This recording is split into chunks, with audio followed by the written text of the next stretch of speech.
Bonjour à tous, soyez les bienvenus à l'église Elim et vous êtes les bienvenus dans la maison du Seigneur. Nous allons célébrer notre Seigneur et lui donner la première place en ce dimanche matin. Nous prions. Amen. Seigneur, quelle grâce aujourd'hui de venir encore dans ta maison pour te louer, t'adorer en esprit et en vérité. Merci Seigneur parce que tu es celui qui prend soin de nous dans tous les détails de notre vie. Tu prends soin de notre famille, tu prends soin de notre église, de notre pays Seigneur. Et nous voulons vraiment te dire merci d'un cœur reconnaissant pour tous les bienfaits envers chacun d'entre nous.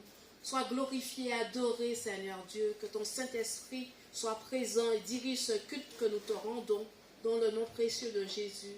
Amen. Amen. Amen. Alléluia. Nous allons chanter, célébrer notre Seigneur avec notre frère Samuel. Soyez bénis.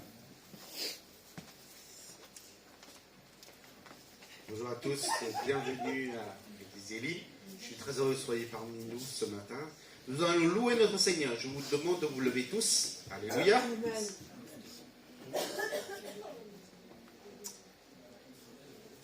Est-ce que notre Dieu est grand? Amen. Amen. Alléluia. Merci Seigneur.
Seigneur, dans les moments difficiles et dans la joie, dans la peine, Seigneur.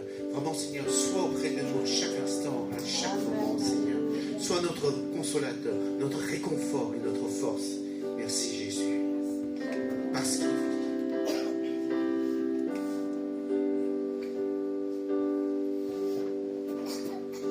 Dieu a donné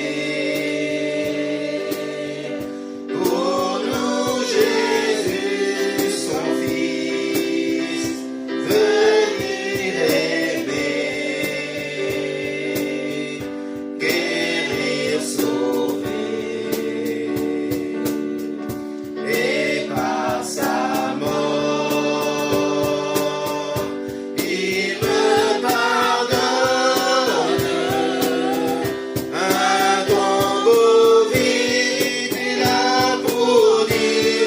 Sauveur vit, parce qu'il vit, je n'ai rien à craindre, mes lendemains sont assurés entre ses mains. Il tient ma vie pour ce temps et l'éternité. Je sauve lui. Oh, qu'il est doux de tenir un bébé, sentir la joie et la tendresse, mais il vaut mieux avoir l'assurance qu'il peut faire face à venir, parce qu'il vit, parce qu'il vit, je n'ai rien à craindre, mes lendemains sont assurés entre ses mains. Il tient ma vie pour ce temps et l'éternité. Je sais qu'il vit. Viendra le jour de franchir la rivière et de livrer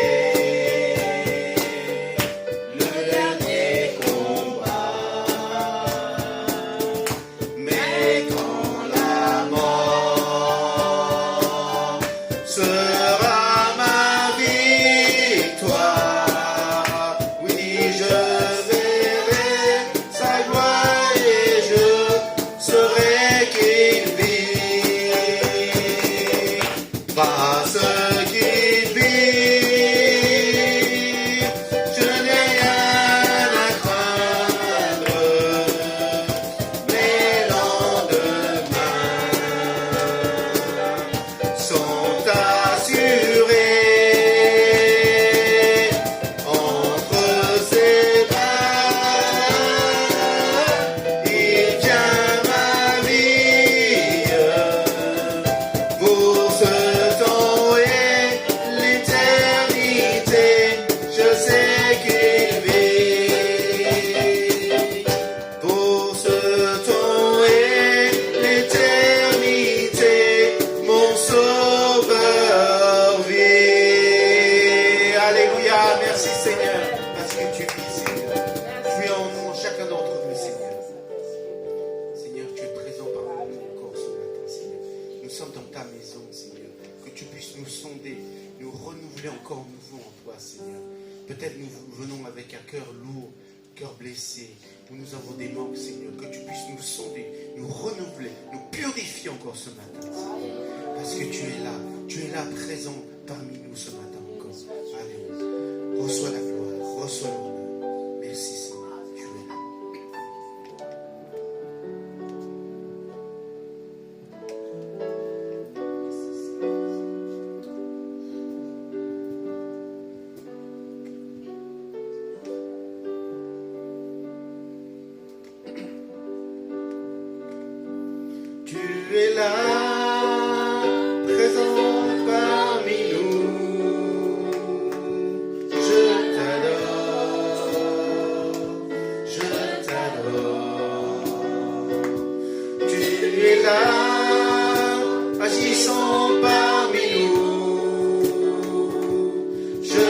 t'adore, je t'adore.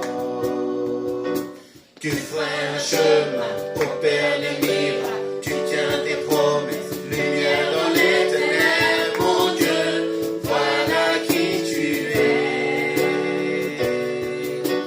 Tu ferais un chemin, opères les miracles, tu tiens tes promesses, lumière dans les ténèbres, mon Dieu, voilà qui tu es. Tu es là, tu touches chaque cœur. Je t'adore,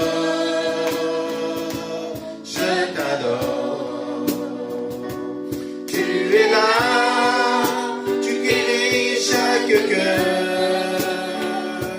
Je t'adore, tu es là, transformant toutes les vies. Je t'adore.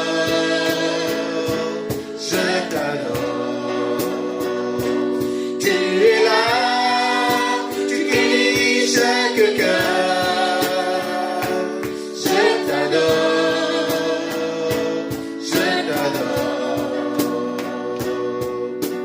Tu fais un chemin, opères les miracles, tu tiens des promesses, lumière dans les ténèbres, mon Dieu, voilà qui tu es. Tu fais un chemin, opères les miracles, tu tiens tes promesses, lumière dans les ténèbres, mon Dieu, voilà qui tu es, voilà qui tu es, voilà qui tu es, voilà qui tu es, voilà qui tu es. Tu essuies toutes les larmes, tu guéris les cœurs brisés, la réponse pour nous tous. Jésus, tu essuies toutes les larmes, tu guéris les cœurs brisés, la réponse pour nous tous. Jésus, même si je ne vois pas, tu es là, même si je ne sens pas, tu es là, tu n'arrêtes pas d'agir, tu n'arrêtes pas d'agir, même si je ne vois pas, tu es là, même si je ne sens pas, tu es là, tu n'arrêtes pas d'agir, tu n'arrêtes pas d'agir, tu fais un chemin, opères des miracles, tu tiens des promesses, lumière dans les ténèbres, mon Dieu, voilà ce qui tu es.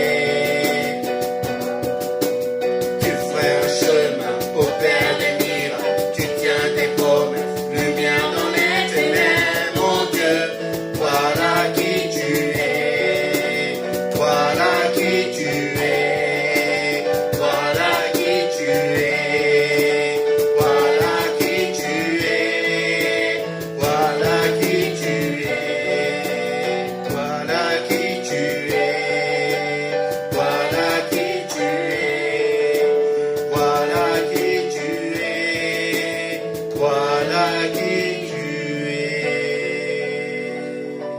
Alléluia, merci Seigneur. C'est toi qui nous fais le chemin, Seigneur, qui nous donne le chemin, Seigneur, vers toi, Seigneur, le chemin de la vie en abondance avec toi, Seigneur. Merci. Nous avons loué notre Seigneur par l'adoration des chants. Maintenant, c'est le moment de louer notre Seigneur par l'adoration des offrandes. C'est important en tant qu'enfant de Dieu de donner pour le royaume de Dieu, pour que cette bonne nouvelle soit partagée à tous et que toutes les personnes puissent connaître l'amour de Dieu pour tous ses enfants. Amen. Alléluia. Nous allons interpréter parce qu'il vit. Alléluia. Nous allons chanter juste le refrain. Alléluia. Je demande à la personne de l'accueil de passer dans les rangs si vous avez quelque chose pour le royaume de Dieu. Amen. Parce qu'il vit. Parce qu'il vit, je n'ai rien à craindre. Mes lendemains sont assurés.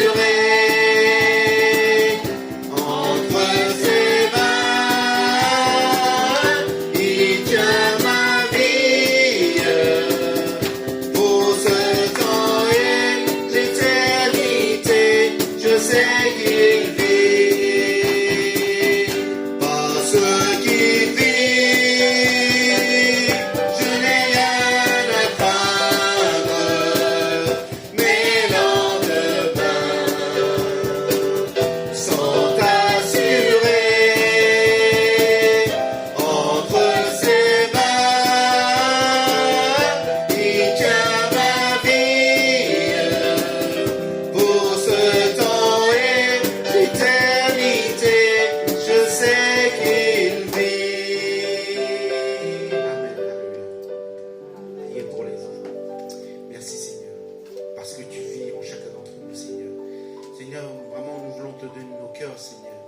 de notre temps, Seigneur, de notre argent, Seigneur.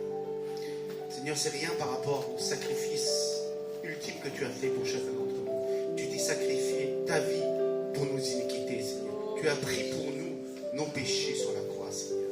Seigneur, vraiment, Seigneur, aide-nous à avoir un cœur joyeux, Seigneur, de donner, Seigneur. Tu ne veux pas que tes enfants donnent avec contrainte. Tu veux que l'on donne avec bon cœur, Seigneur. Parce que toi, tu nous as donné tout déjà. Et tu es notre exemple, notre modèle, Seigneur.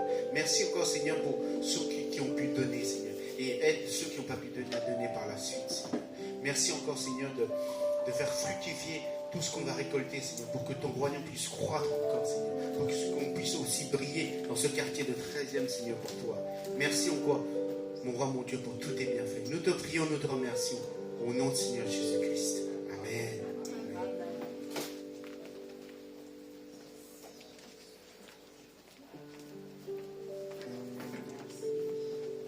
Merci aux frères Chonu. Encore, soyez les bienvenus à l'église Élie. Nous sommes contents de vous revoir dans la maison du Seigneur.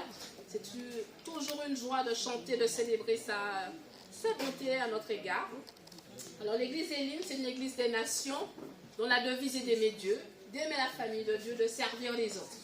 Alors j'aimerais vous rappeler et vous demander dimanche prochain, qui sait ce qui va changer à l'église Élim?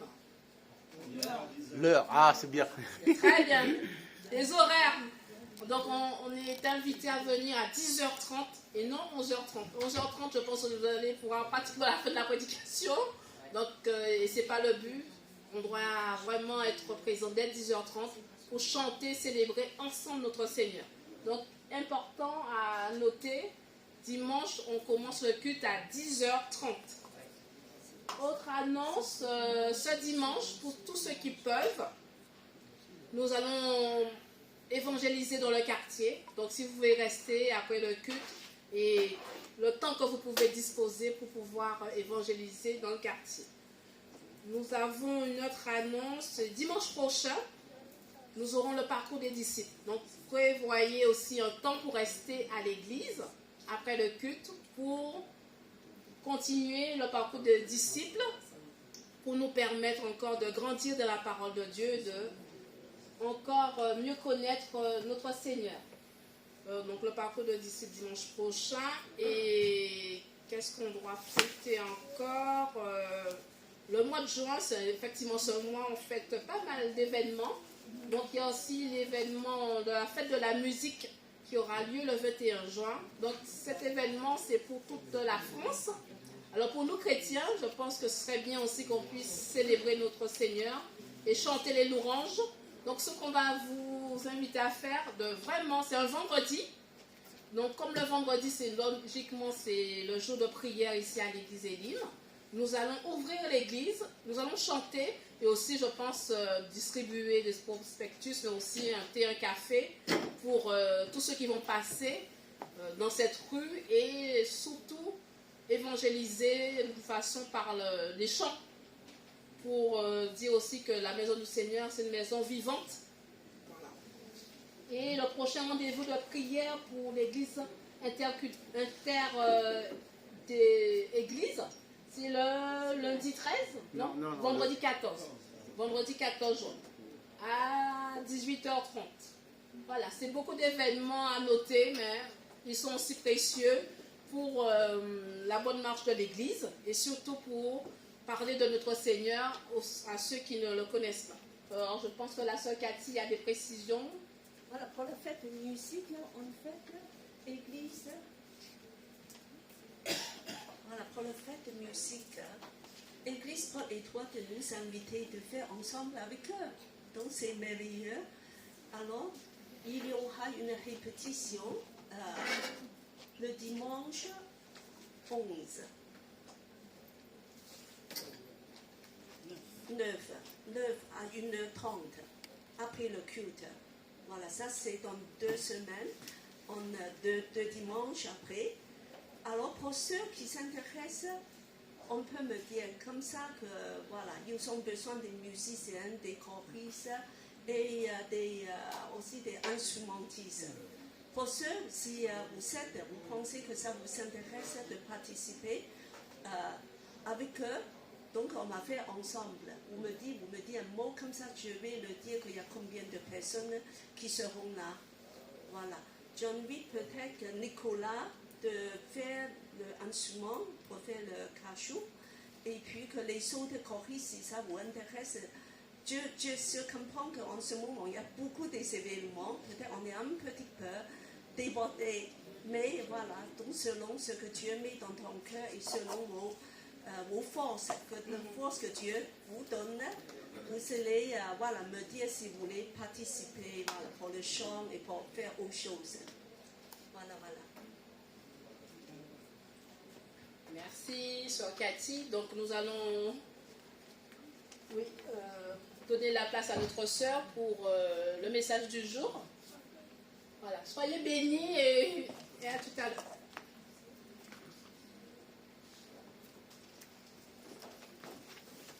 Voilà, donc aujourd'hui, je vais encore poursuivre le même thème pour la sanctification. Et donc, je voulais demander quelqu'un pour m'aider. Et Nicolas, tu peux m'aider pour porter ça devant. Voilà, et ça aussi. Tu enlèves le serviette.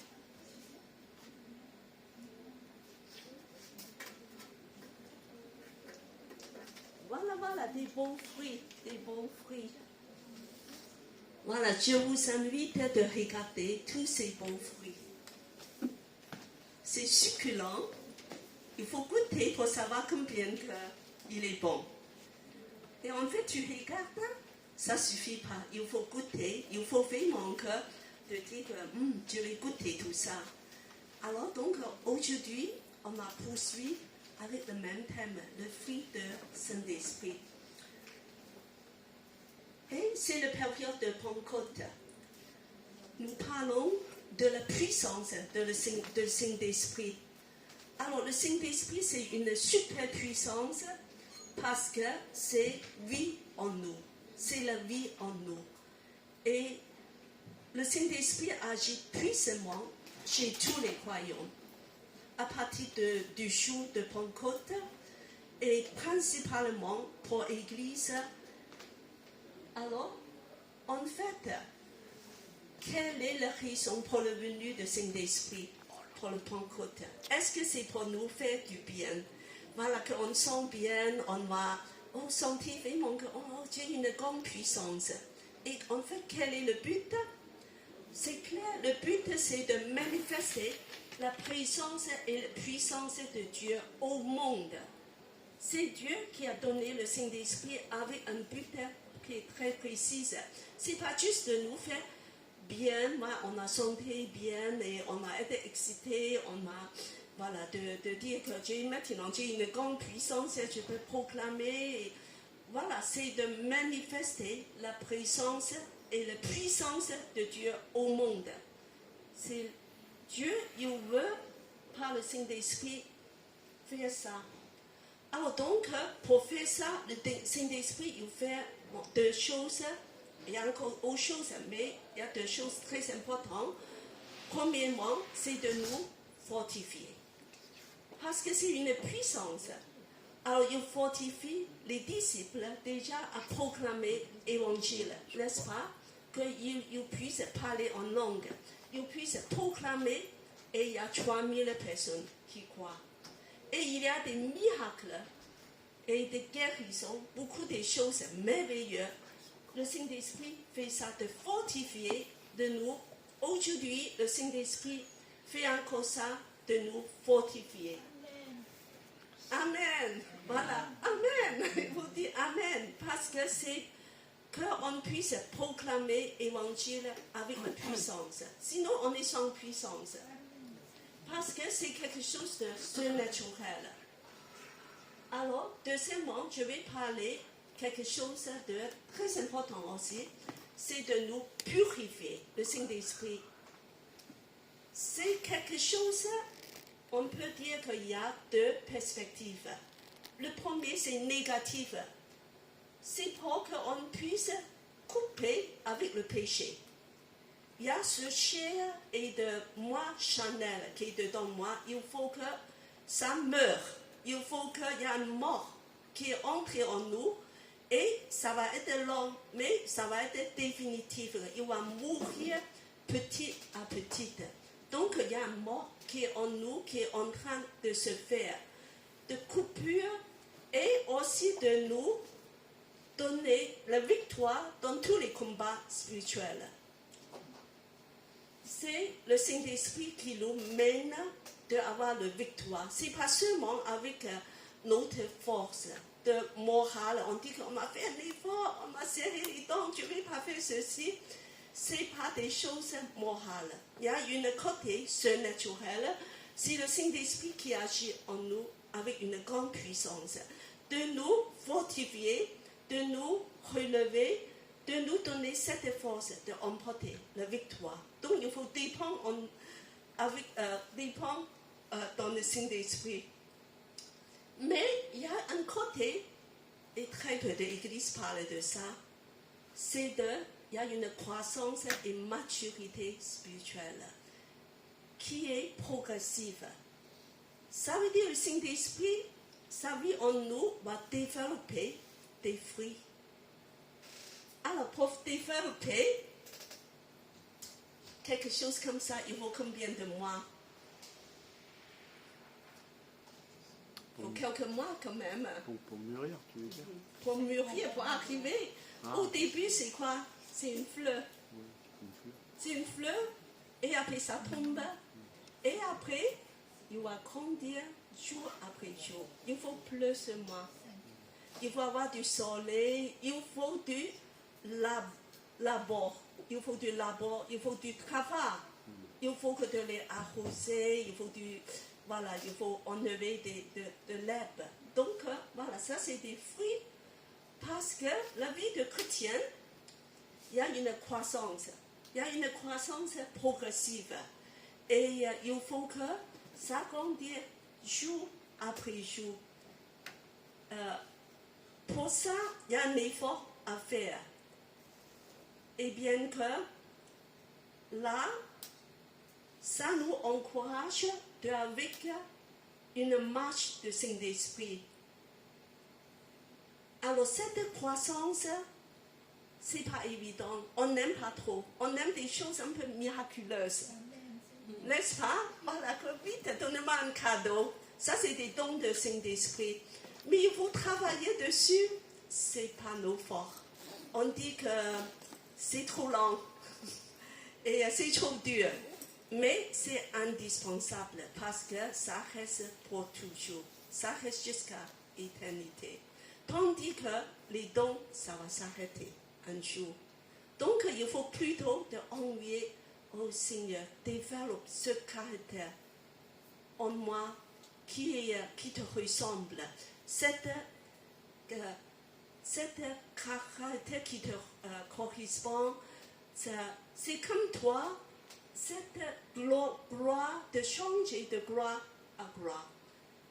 Alors, il y a un secret, c'est que l'Esprit nous rend capables, mais c'est nous qui devons faire. Donc, on parle d'une collaboration, n'est-ce pas? Alors, tu dis à la personne à côté, il faut collaborer avec le Saint-Esprit. Oui, voilà. Oui, il faut de faire les deux. C'est comme ça que c'est un processus progressif et en plus de faire avec les deux.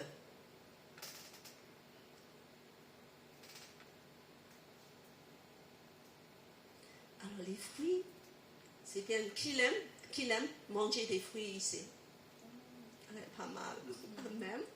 D'accord, d'habitude, on dit que les garçons, les hommes ne l'aiment pas des fruits. Mais je vois que Queenie, voilà, c'est déjà des bons fruits en Guyane.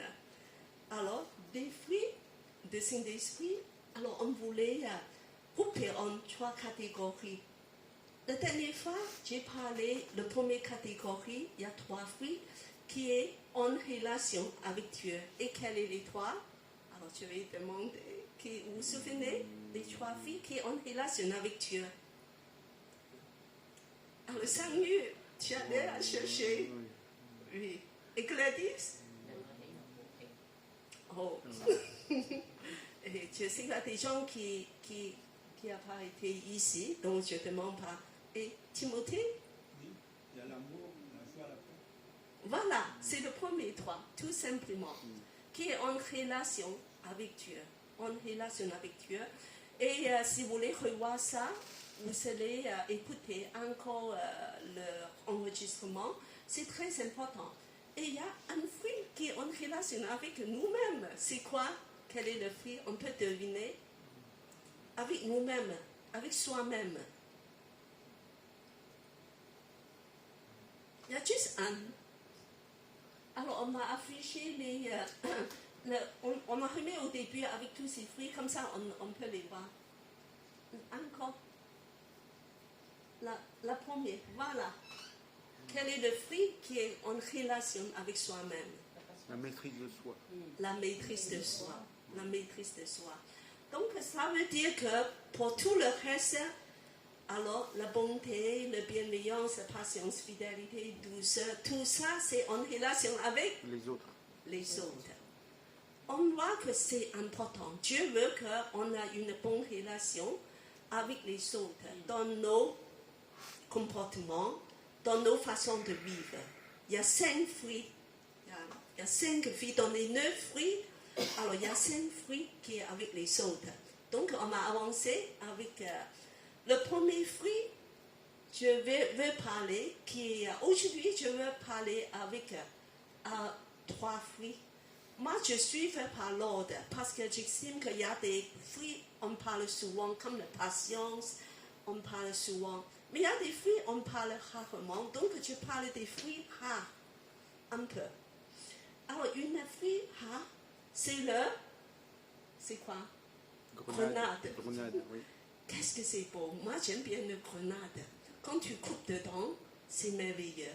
Quand tu vois à l'extérieur, c'est pas bon, on ne sait pas trop, mais une couleur éclatante, une rouge, tellement jolie, attirant dedans.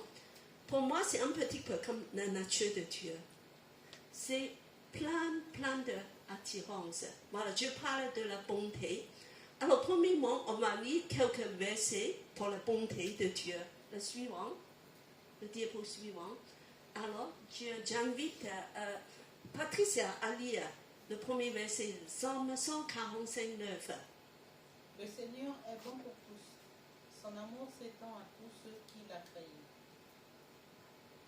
Voilà, Seigneur est bon. Seigneur est bon pour tous. Alors, comment le Seigneur est bon? Donc, il faut qu'on connaisse comment il est bon. Et puis, je demande Saint-Louis à lire le suivant. Psaume 34, 9. Psaume 34, verset 9.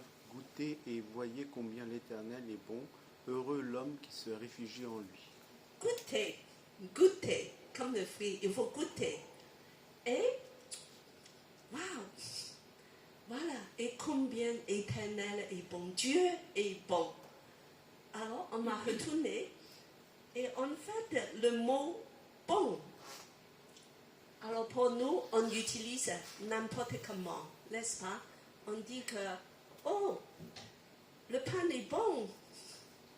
Oui, et voilà, on peut dire que oui, et ce repas est tellement bon. Et voilà, on applique le mot bon aux gens, aux choses. Mais dans la signification biblique, le bon, c'est très exclusif et très précis. Et seulement, il est appliqué à Dieu. Parce qu'il parle de la moralité par excellence. Moralité par excellence, de quoi ça veut dire? Alors, il veut dire que c'est parfait. Dieu a le parfait honnêteté, parfaite justice, grâce parfaite sans limite, compassion immense et l'espérance de regard bienveillant sur nous et en plus miséricordieux. miséricorde. Tout ça, c'est la bonté de Dieu. Donc, c'est pas ce qu'on pense, c'est bon. On dit que oui, c'est bon pour aller passer les vacances là-bas. Voilà, de manger dans ce restaurant, c'est bon. C'est pas du tout. Le mot bon, c'est très très précis. On peut voir ça dans en Marc 10, 17 à 18. Il y a un passage. Je demande Quélie à lire ce passage. Tu vois bien? Comme Jésus se mettait en chemin, un homme accourut et se... Attendez, je vais m'approcher. Parce que tu vois que tu as pas les lunettes. J'ai des lentilles, mais c'est un peu... Pourquoi t'as pas pris de lunettes? J'ai des lentilles, mais c'est un peu... Voilà. Comme Jésus se mettait en chemin, un homme accourut et, se jetant à genoux devant lui, il lui demanda: Bon maître, que dois-je faire pour hériter la vie éternelle? Jésus lui dit: Pourquoi m'appelles-tu bon? Personne n'est bon, si ce n'est Dieu seul. Amen. Voilà. Bon maître. Alors, Jésus a parlé comme un homme. Voilà. Il dit, pourquoi tu m'appelles bon? Personne n'est bon sauf Dieu. Dieu. Il y a seulement Dieu est bon. Donc, c'est cette qualité d'excellence. Il n'y a que Dieu est bon. C'est pour ça qu'on chante des psaumes, des chants même. Dieu est bon, Dieu est bon, Dieu est bon. C'est pas simple. Le mot bon, c'est pas comme ce qu'on a dans nos vocabulaires. Tu dis bon, bon, bon, bon. Voilà. Quand on dit Dieu est bon, Dieu est parfait. Dieu est excellent. Dieu est parfait dans toutes les qualités de sa nature. Et là, alors, nous allons réfléchir quelque chose. Si ça c'est comme ça, comment on peut vivre une vie de produire un fruit de bonté? On parle des fruits, un fruit de bonté. Comment on peut vivre une vie à manifester la bonté, de développer ce fruit de bonté de Dieu? Comment on peut faire alors? Alors Philippe, selon toi, comment tu peux faire? Dieu est si bon, donc comment on peut faire pour développer ce fruit? Parce que c'est le fruit de Saint-Esprit. Il veut développer ce fruit de bonté en nous. Comment faire alors, Philippe, selon toi? Qu'est-ce qu'on peut faire?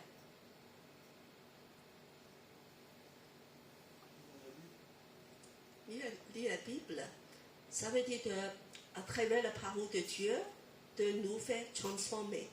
Oui, ça peut être. Oui. Alors je dis en plus, il faut qu'on devienne un instrument de la vie de Dieu lui-même. Il faut demander Dieu de te remplir toi-même afin que sa vie déborde en toi. Il se découle en toi.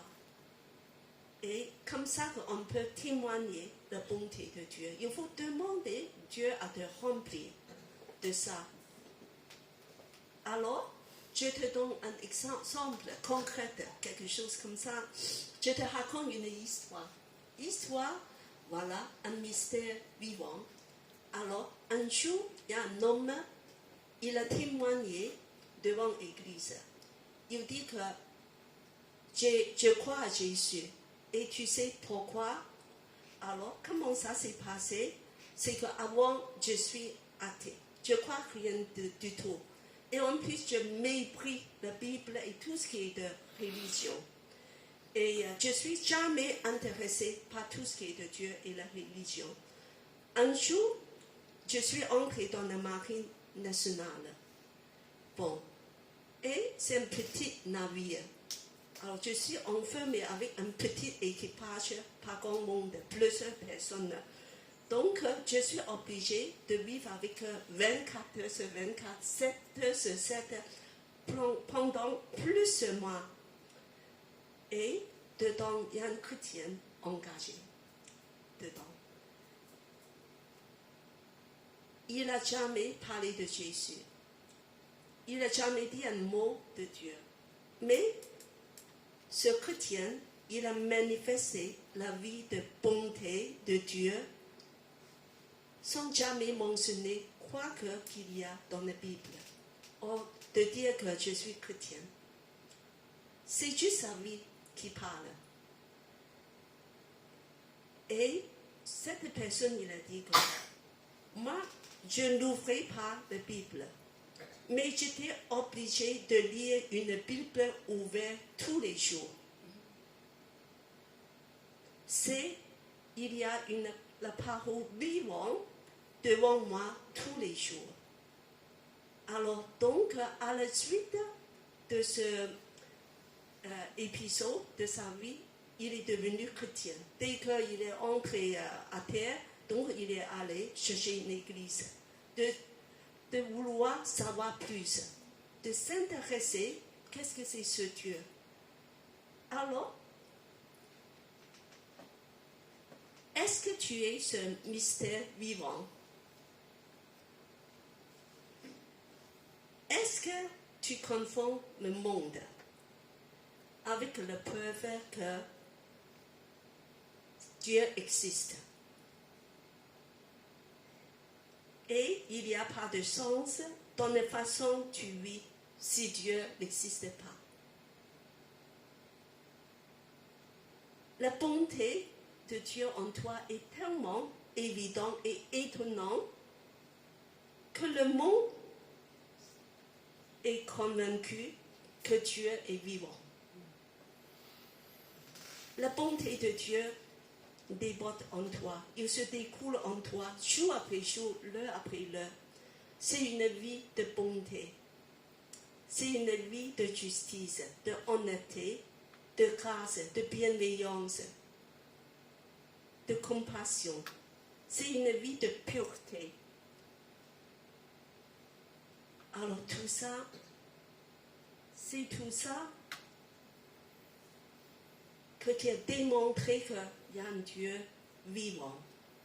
Nous voulons dire que Dieu fait de moi un mystère vivant. Tu peux dire à la personne à côté de toi, moi je voudrais être un mystère vivant. Est-ce que tu es un mystère vivant? Il faut prier pour moi. Est-ce que nous avons des choses à faire, nous avons vraiment du progrès à faire, que sans parole, on annonce la parole. C'est une autre forme d'évangélisation, surtout pour nos familles. Alors, donc, on a tourné. Non, on a retourné alors.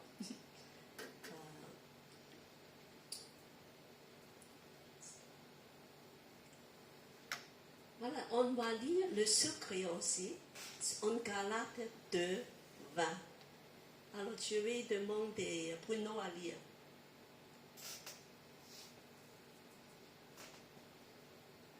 Marc 10, C'est Galates, on va Galates 2, 20. verset 20. J'ai été crucifié avec Christ. Ce n'est plus moi qui vis, c'est Christ qui vit en moi. Voici le secret. C'est plus toi qui vis, c'est Christ qui vit en toi. Le moi qui est crucifié avec Christ, il meurt. Et cette mort, il faut que ça soit actualisé tous les jours. Il est mort en position, mais en pratique, je veux dire en pratique, il faut que ça soit actualisé tous les jours. Donc le moi devient plus en plus faible, est en train de mourir, et le Christ en moi est en train de grandir jour après jour, de donner cette bonté, cette perfection en nous. Donc, il y a deux choses qui sont en cours. Il faut inviter Christ de nous remplir. Le Saint-Esprit va faire ce travail de crucifier le vieux homme en nous et de faire cette nouvelle vie, de grandir, de progresser de jour en jour. Voilà, ça c'est... Est-ce que c'est un bon fruit? Ça vous plaît, ce fruit? Oui, oui. Moi, je trouve que c'est très parfumé. La bonté de Dieu, la bonté. Et voilà, donc je vais parler un autre fruit qu'on parle aussi pas trop. La fidélité. La fidélité. Alors, qu'est-ce que la fidélité? En fait, c'est la foi. c'est le même mot. Dans le langage d'origine, fidélité à la foi, c'est le même mot. Alors, en fait, il y a 3 catégories de foi.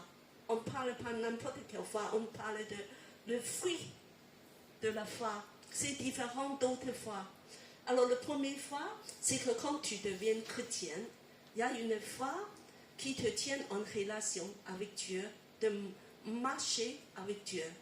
Alors, c'est une foi qui te permet d'être connecté à Dieu. On ne parle pas de cette foi. La deuxième foi, c'est le don spirituel de la foi. C'est celui-là qui te permet de faire des miracles, qui te donne la conviction, moi je peux faire la guérison, je peux prier pour cette personne.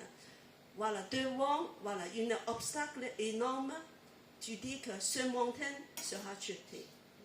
C'est un don de la foi. C'est le Saint-Esprit qui donne. C'est devant des situations. Le troisième, c'est le fruit de la foi. Alors celui-là, c'est différent. Il faut cultiver.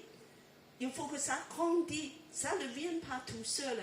Tu as une responsabilité de la faire grandir. Notre foi devait grandir de jour en jour. Et il faut le cultiver, développer. Alors, il s'agit de ce type de foi. Le mot-clé, c'est la confiance. La confiance. Alors, la confiance, c'est comme une pièce de monnaie avec 2 facettes. Premièrement, c'est la confiance sur Dieu. La confiance sur Dieu, et le deuxième, c'est on s'appelle ça la fidélité. C'est la confiance les autres sur toi. Voilà. Donc, faire la différence, un côté, c'est la confiance sur Dieu. C'est ta confiance sur Dieu. L'autre côté, c'est la confiance les autres qui devaient développer sur toi. Alors, on va continuer. Alors, premièrement, qu'est-ce que la confiance sur Dieu? C'est une tranquille et continuelle confiance sur Dieu. C'est la foi. Ça veut dire que moi, je sais que Dieu prend soin de moi. Je sais que en face de tous mes problèmes, de toutes les choses, Dieu va me conduire. Alors, il y a une confiance de Dieu va accomplir ses promesses. Alors, on va lire Romains 8, 28. Je demande Kelly à continuer parce que comme tu es dans la bonne position, je veux profiter de toi. Du reste, nous savons que tout contribue au bien de ceux qui aiment Dieu, de ceux qui sont adaptés conformément à son plan. Appelés. Appelés, merci. Conformément à son plan. Merci. Voilà. Nous savons, Dieu sait, c'est la foi. C'est la foi. Dieu sait, j'ai cette assurance. Toutes choses, tout ce qui peut t'arriver, c'est pour ton bien. Contribue à ton bien. Mais à condition que tu aimes Dieu. Si tu n'aimes pas Dieu, ça ne va pas contribuer à tes biens. Que ta vie est donnée à Dieu et tu aimes Dieu, tu veux faire des choses, tu veux avancer pour Dieu. Et tu veux faire la volonté de Dieu. Donc tu as cette assurance, tu as cette foi. Le foi tranquille. Dieu va me prendre soin de moi, il va me veiller, de me conduire à traverser toutes les tempêtes de la vie. Et deuxièmement, alors maintenant, je parle de la fidélité. Qu'est-ce que c'est la fidélité? C'est être fiable. Les autres puissent compter sur toi. Alors aujourd'hui, demandez toi-même, est-ce que les autres puissent compter sur toi? Alors, combien de pourcentage? En fait, c'est un apprentissage à faire. Ça commence avec des petites choses. Il faut que tu apprennes à être fidèle dans les petites choses. Alors, je demande le frère Timothée à lire Luc 16, 10 à 11. Celui qui est fidèle dans les petites choses est aussi fidèle dans les grandes. Celui qui est malhonnête dans les petites choses est aussi malhonnête dans les grandes. Si donc vous n'avez pas été fidèle dans votre façon d'utiliser les richesses trompeuses de ce monde, qui pourrait vous confier les vraies richesses?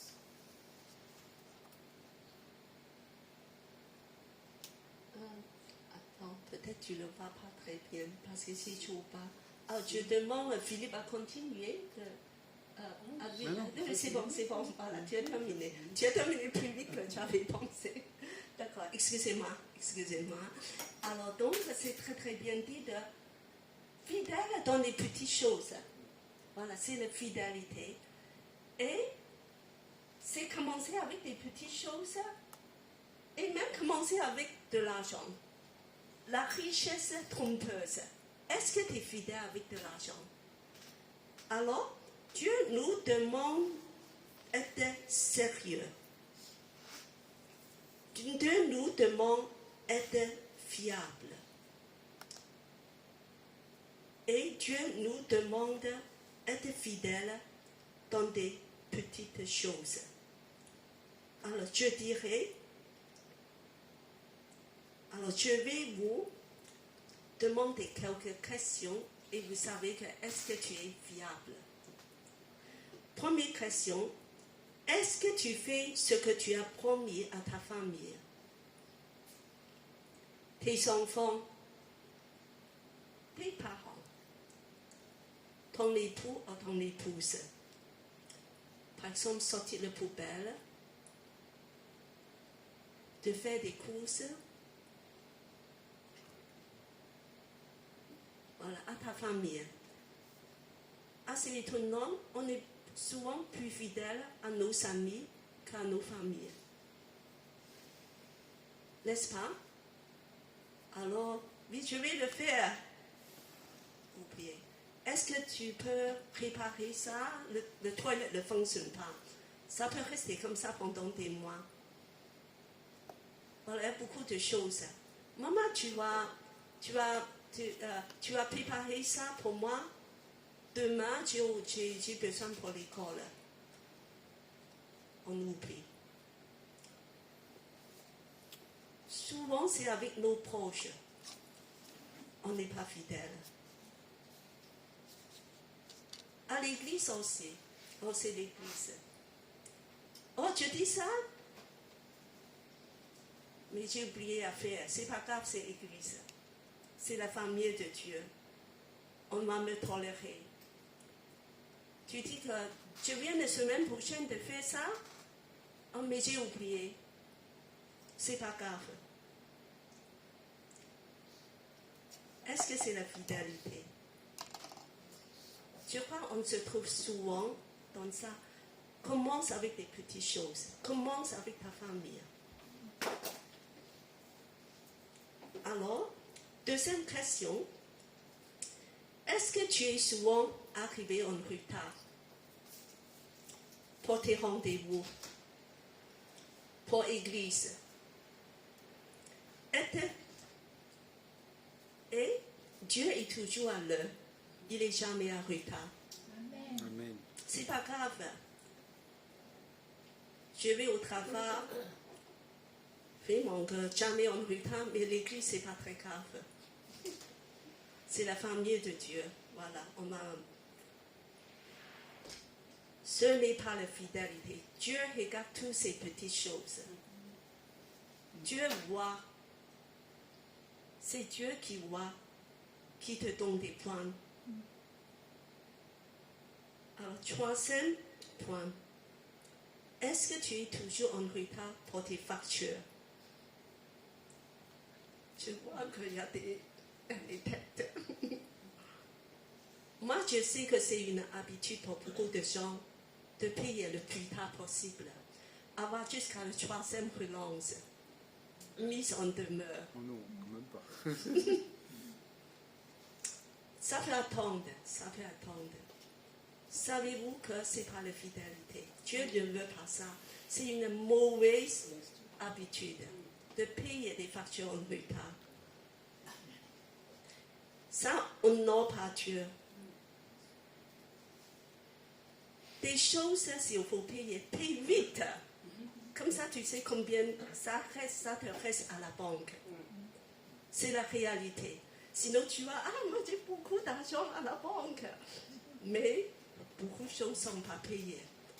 Il faut être honnête avec la réalité. Paye tes factures le plus vite possible. Alors, et encore, 4e question. Est-ce que tu empruntes de l'argent et tu ne le rembourses pas?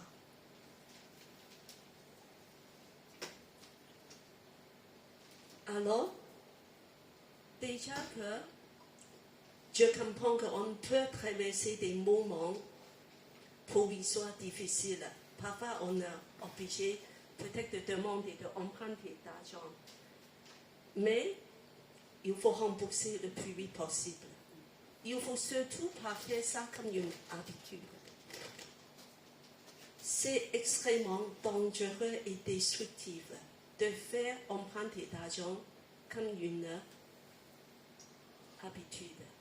De éviter de dépenser avec ton carte Visa en avance et essayer de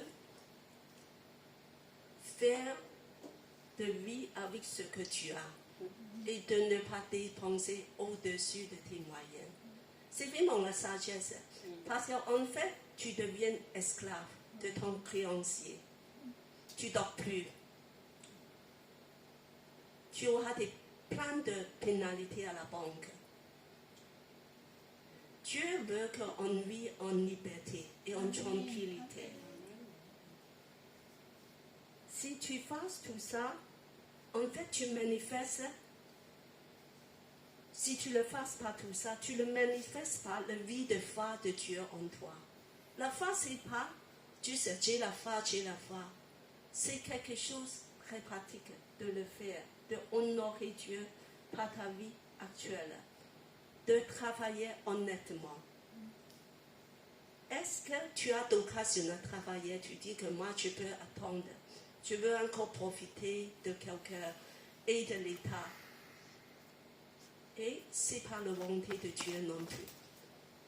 L'État, c'est très très bien parce que la France, il y a un très bon système de solidarité et pour dépanner, pour aider des gens dans le besoin et surtout pour des faibles, pour aider des gens qui ne peuvent pas travailler. Mais on doit être des citoyens responsables.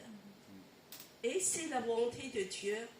On devait travailler et mettre l'argent à côté et aider les autres avec notre argent.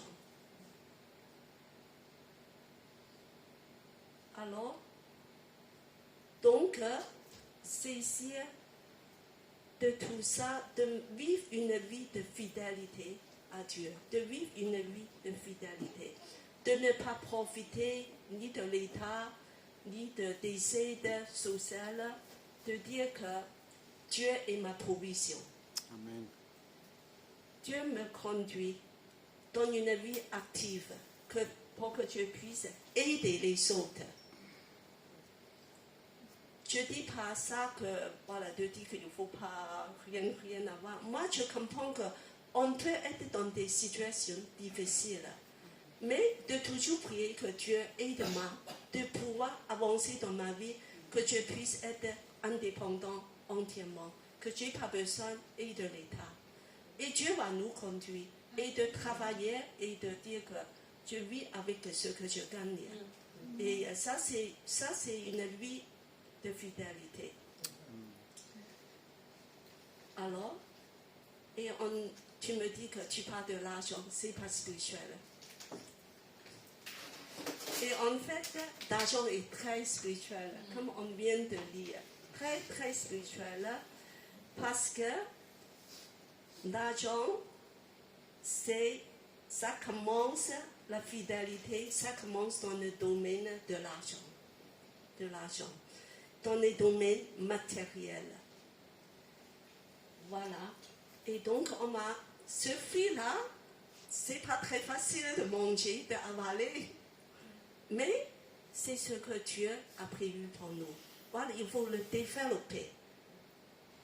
Alors, on m'a parlé d'un autre fruit, la maîtrise de soi.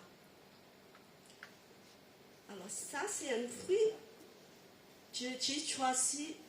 Ça, c'est quoi? Parce que ça pique. C'est pas facile de manger. Il faut éplucher, il faut. Éplucher. Il faut couper le cœur. Oui, je sais qu'il y a des tuyaux pour le faire, mais c'est quand même compliqué. C'est pas comme une banane. Voilà. Donc, la maîtrise de soi, ça veut dire la discipline dans tous les domaines de notre vie. Discipline dans tous les domaines. Alors, on n'aime pas trop ce mot discipline. C'est plus à la mode. Mais c'est ce que Dieu demande. C'est un fruit en relation avec toi-même. Eh bien, Dieu nous demande de ne pas avoir accès dans tous les domaines. Ne pas avoir accès. Par exemple, la nourriture. On est gourmandise. La nourriture, c'est la gloutonnerie. Alors, et même l'emploi de temps, la façon dont on passe nos temps. À quelle heure tu te lèves, à quelle heure tu dors. Est-ce que tu passes beaucoup de temps dans certaines choses, sur des réseaux sociaux, sur le téléphone, parce que j'ai besoin de parler. J'ai besoin de remplir avec plein d'images. Et pour lire la Bible, c'est difficile. J'arrive pas à lire la Bible. Mais je passe 5 heures par jour sur les réseaux. Est-ce que c'est pas un peu l'excès? Voilà, c'est Dieu nous demande d'être raisonnable. Dans nos caractères aussi, je suis comme ça, hein? Il faut parler avec moi gentiment, sinon je ne suis pas content. Je suis sensible. La colère. Beaucoup de colère. Facilement on expose. Tout ça, c'est la maîtrise de soi. Dieu dit, contrôle-toi, disciple-toi. Ah, mais c'est le Saint-Esprit qui doit me contrôler. C'est la collaboration. Fais un effort et le Saint-Esprit va t'aider. La langue. Il y a des personnes qui parlent beaucoup, qui parlent n'importe quoi, qui critiquent et donnent l'épithète de chaque. C'est un danger de beaucoup parler. Le plus que tu parles, tu te trompes. Tu vas sortir des paroles, leçons, critiques. Voilà. Si tu fermes ta bouche un peu plus souvent, aura moins de danger. Je dis ça surtout aux femmes. Pas toutes les femmes. Et il y a des hommes aussi. Je dis il y a des hommes aussi, hein? Mais la femme est surtout connue pour ça. Surtout que tu as beaucoup de temps, voilà, la langue. Même pour les émotions. Oh, je suis sentimentale, je ne peux pas contrôler mes sentiments. Je tombe amoureux avec des gens. Voilà, je ne peux pas me contrôler. La maîtrise de soi. Dieu dit, contrôle-toi. Tes émotions, contrôle-toi. Tu peux contrôler ton cœur. Tu ne fais pas n'importe quoi. Tu appartiens à Jésus. Et c'est un fruit. Dieu, il veut que nous développons. Dieu, il veut qu'on fasse un effort, on se maîtrise et le Saint-Esprit va nous aider. Alors, on va lire un verset, surtout qu'on a adopté une mentalité d'un athlète pour la maîtrise de soi. Alors, je demande Sylviane à lire. 1 Corinthiens 9, 24 à 25. Il est écrit dans 1 Corinthiens chapitre 9, versets 24 à 25. Ne savez-vous pas que sur un stade, tous les concurrents courent pour gagner et cependant un seul remporte le prix. Courez comme lui, de manière à gagner. Tous les athlètes s'imposent une discipline sévère dans tous les domaines pour recevoir une couronne, qui pourtant sera bien vite fanée. Alors que nous aspirons à une couronne qui ne flétrira jamais. Amen. Amen. Voilà. On a adopté cet esprit comme dans les Jeux olympiques, un athlète. Il faut qu'on est équipé de ça, de dire que moi, je cours pour Dieu. Moi, je suis un athlète pour Dieu. Je veux emporter un prix éternel, de gloire éternelle. Tu te rends compte, un athlète, il va entraîner pendant des années, tous les jours, et en faisant tout genre de discipline. Un athlète, il fait attention avec ce qu'il mange. L'heure qu'il se lève, l'heure il dort. Toutes ces activités, il ne va pas fréquenter des gens qui vont lui faire divertir. Il devait fréquenter, même pour son psychologique, des gens qui l'encouragent, qui ont la même mentalité, voilà, de gagner. Et il ne va pas faire n'importe quoi. C'est un disciple sévère. Et ici, on dit qu'il gagne quoi? Une médaille d'or. Ça va être fini. Et dans l'époque romaine, c'est une laurière. Voilà, un genre avec des feuilles qui va faner bientôt. Mais nous, tu sais ce que l'enjeu que vous savez, c'est la gloire éternelle. Tu as un avenir éternel. Dieu a préparé une gloire pour toi, pour que tu puisses régner avec lui. En vue de ça, fais un effort. En vue de ça, il dit que moi, je suis motivé. Je veux courir, de gagner le prix. Je veux ce couronne qui dure à éternité. Et je veux développer ce fruit de la maîtrise de soi. Ce que tu deviens dans ce monde, dans ton caractère, dans ton tempérament, dans tous ces traits de caractère, ça va emporter avec toi dans l'éternité.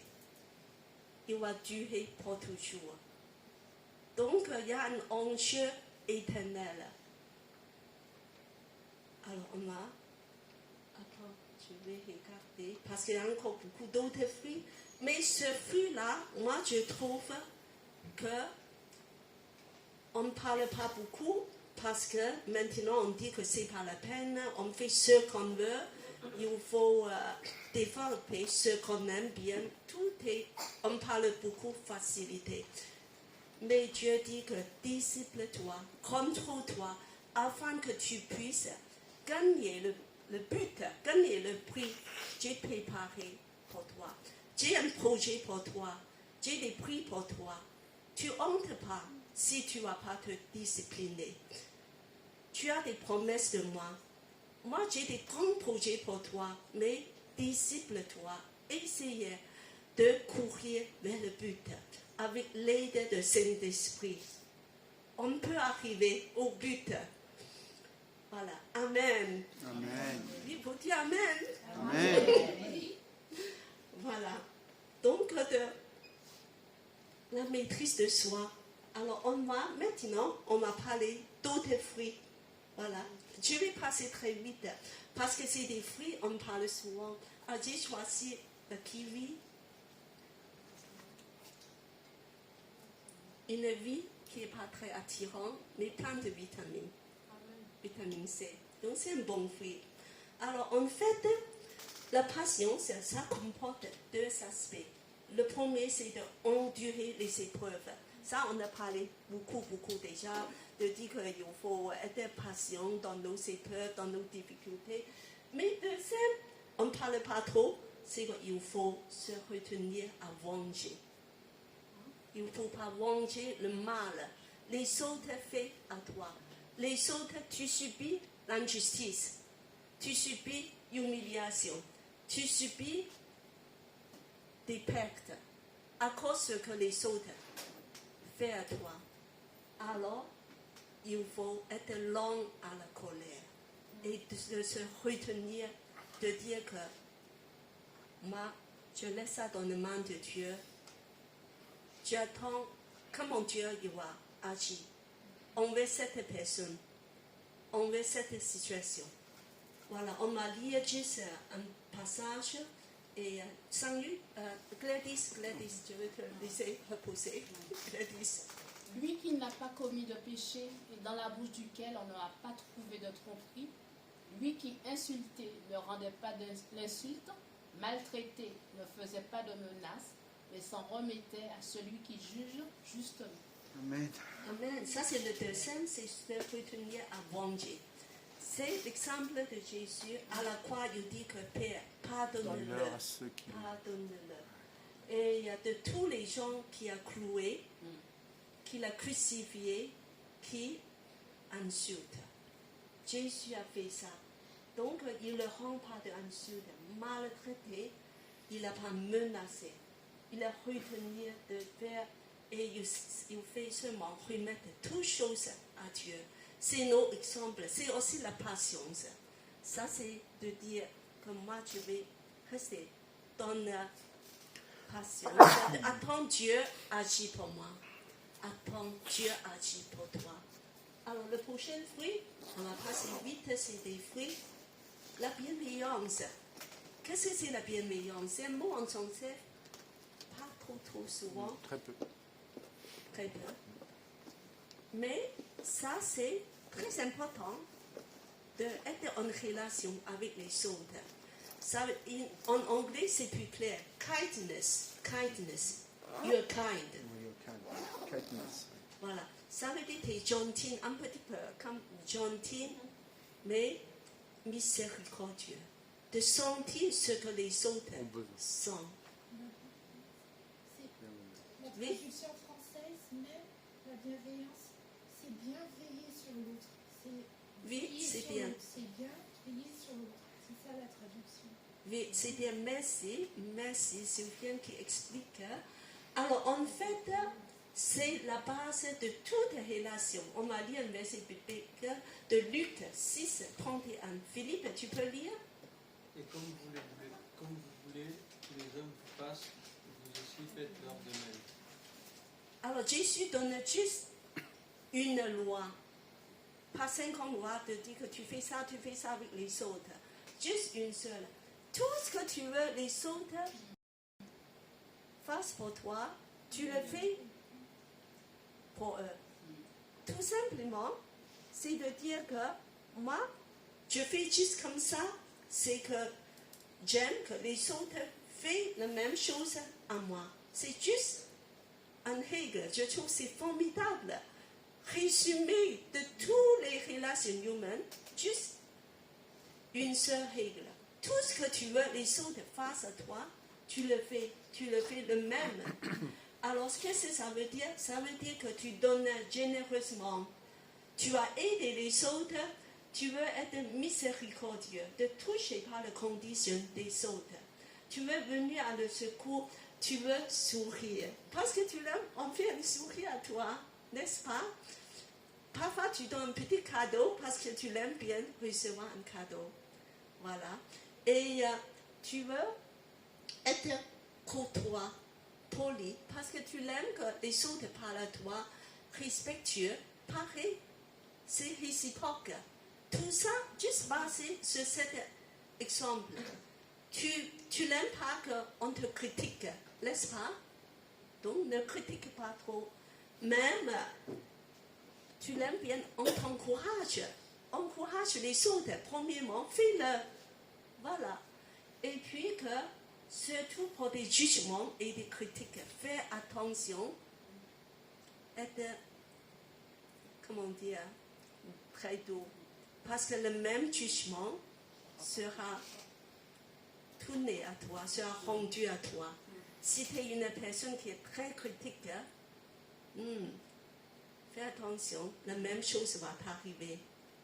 Alors, quand on est pasteur, vraiment de la chose, ne dis jamais. Quand tu n'as pas vu, quand tu n'as pas vérifié, ne juge pas. Ne juge pas. Ah, j'ai entendu, il est comme ça. Peut-être qu'elle est comme ça, tu vois. Ne fais pas ce genre de choses. Parce que ça va être rendu à toi. Être très doux, très clément dans nos critiques, dans nos jugements. Alors, encore un fruit, peut-être que la douceur, comme la pêche. La nectarine plutôt, la pêche elle est pourrie. Moi, je crois que c'est bon. Une prune alors, une prune. Moi, tu pensais de choisir une pêche. Une prune, Moi, tu pensais... Ça c'est une nectarine. Nectarine, d'accord. Parce que la peau est lisse. L'autre pêche. Alors, est-ce que de parler doucement comme ça, c'est la douceur? Ah, moi, tu parles comme ça, la douceur. Tu peux être extrêmement révolté dedans. Et c'est pas ça qui compte. Et en fait, souvent, c'est lié avec l'humilité dedans. C'est une attitude intérieure. C'est pas de dire que moi, je parle fort, je parle doucement. Et surtout d'accepter les oppositions et humiliations. Quand on te humilie, tu dis que moi, je sais que Dieu est en contrôle. Dieu est là. Moi, je ne laisse pas d'exprimer amertume, l'agitation. Je vais essayer de le repousser, de dire que moi, j'accepte ça comme un cadeau de toi, de bon cœur. C'est Dieu qui a permis ça. Cette personne, il dit des mots de humiliation, il va me marcher dessus. Merci Seigneur. Merci Seigneur. Tu as permis, donc peut-être que j'en ai besoin. C'est ton école, c'est ta formation. Je accepte ça avec de bon cœur parce que toi, tu as permis. Parce que tu sais ce que tu fais. Mais je accepte tous parce que je sais que tu es en contrôle. Alors Jésus, il a vraiment cette attitude d'accepter toutes les adversités, toutes les oppositions, beaucoup d'oppositions dans sa vie, avec une douceur, avec une humilité incroyable. Alors je vais encore profiter de Crédit. Tu peux lire le verset, c'est juste Jésus qui parle.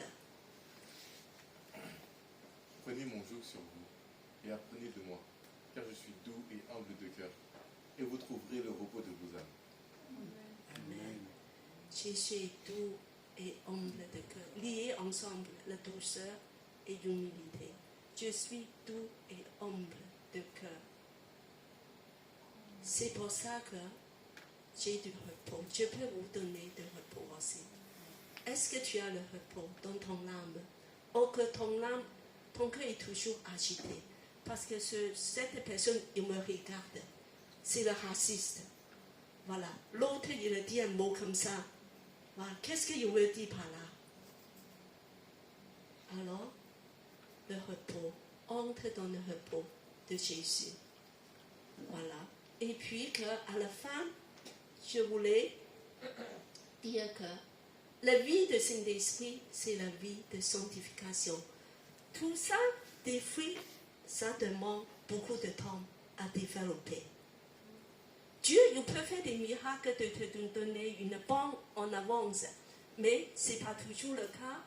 Et tout au long de nos vies, il faut porter des fruits en abondance et être transformé dans nos traits de caractère. Pour ça, il faut marcher et être conduit par l'Esprit en collaboration et on soit changé de gloire en gloire. D'adopter cette mentalité des athlètes, de courir vers un but. Amen. Alors, amen. Je demande Sangu à prier. Pas trop long. Merci Seigneur pour tous tes biens. Merci Seigneur pour ton esprit, Seigneur. Aide-nous à porter des fruits pour toi, Seigneur. Vraiment, Seigneur, que nous puissions chercher ta face, Seigneur. Que nous puissions, comment dirais-je, vraiment savoir ta volonté dans chacun de nos vies. Porter tous ces fruits qui ont été mentionnés, Seigneur. Vraiment, Seigneur, que nous puissions avoir ce fardeau, Seigneur, qu'on puisse rechercher ces fruits, Seigneur, ces fruits dont on a besoin pour qu'on puisse grandir avec toi. Et vraiment, Seigneur, soutiens-nous et vraiment que tu puisses nous aider, Seigneur, dans cette voie, Seigneur. Vraiment, Seigneur, aide-nous à porter des fruits pour toi. C'est vrai que ce n'est pas facile, certains fruits, mais nous savons que, Seigneur, que rien n'est impossible qu'à toi, que tu nous accompagnes à chaque instant, à chaque moment. Merci encore, mon grand, mon Dieu, pour tous tes bienfaits et pour tous mes frères et sœurs qui sont ici. Sois loué, sois glorifié. Au nom de Seigneur Jésus-Christ. Amen. Souffle de Dieu, nous t'accueillons. Viens purifier nos cœurs. Oh, souffle de Dieu, nous t'accueillons. Viens purifier nos cœurs. Rends-nous souffle devant toi. À l'écoute de ta voix, rends-nous sensibles à ton cœur. Sois le roi, sois le Seigneur. Oh, souffle de Dieu, nous t'accueillons. Viens purifier nos cœurs. Oh, souffle de Dieu, nous t'accueillons. Viens purifier nos cœurs. Ton peuple s'humilie, renouvelle en lui ta vie, chasse l'orgueil et la crainte, et rend ton Église sainte. Oh, souffle de Dieu, nous t'accueillons. Viens purifier nos cœurs. Oh, souffle de Dieu, nous t'accueillons. Viens purifier nos cœurs. Amen. Transforme les joies riches. L'esprit vient nous transformer. Change-nous, transforme-nous, fortifie, purifie. Jésus.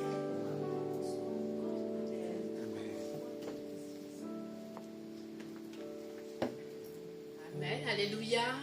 Nous allons terminer de toute façon spéciale aujourd'hui parce que nous fêtons les mamans. À l'église Elim, nous souhaitons vous bénir, nos sœurs, que vous soyez maman spirituelle ou maman biologique. Nous sommes tous des enfants du Seigneur et juste pour vous dire, le 14 juillet, notez, on aura l'Assemblée générale de l'église, mais aussi la fête des disciples. À l'Elim, on ne fait pas de distinction entre les mères et les pères. On fait la fête des enfants du Seigneur, des disciples. Donc je demandais à mes sœurs, vous allez venir devant, et je vais demander à notre frère Timothée que tu puisses prier pour les sœurs qui viendront, que le Seigneur puisse vraiment bénir cette fonction de maman, maman biologique ou maman spirituelle. Allez, tous les mamans.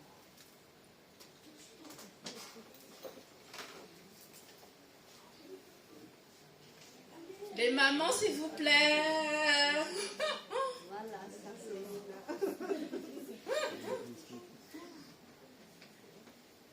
Maman spirituelle ou biologique, on ne fait pas de distinction à l'église. Voilà. Mon frère Timothée, on t'écoute dans la prière de bénédiction. Amen.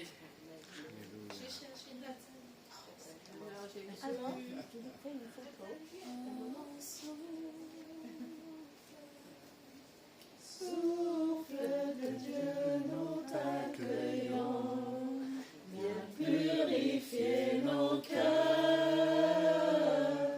Oh, souffle, souffle de Dieu, nous t'accueillons, viens purifier nos cœurs. Amen. Je te bénis et je te rends toute la gloire. Alléluia. Seigneur, je te présente mes sœurs qui sont nos mamans. Amen. En ce jour, ô Père, que ta main se pose sur elles.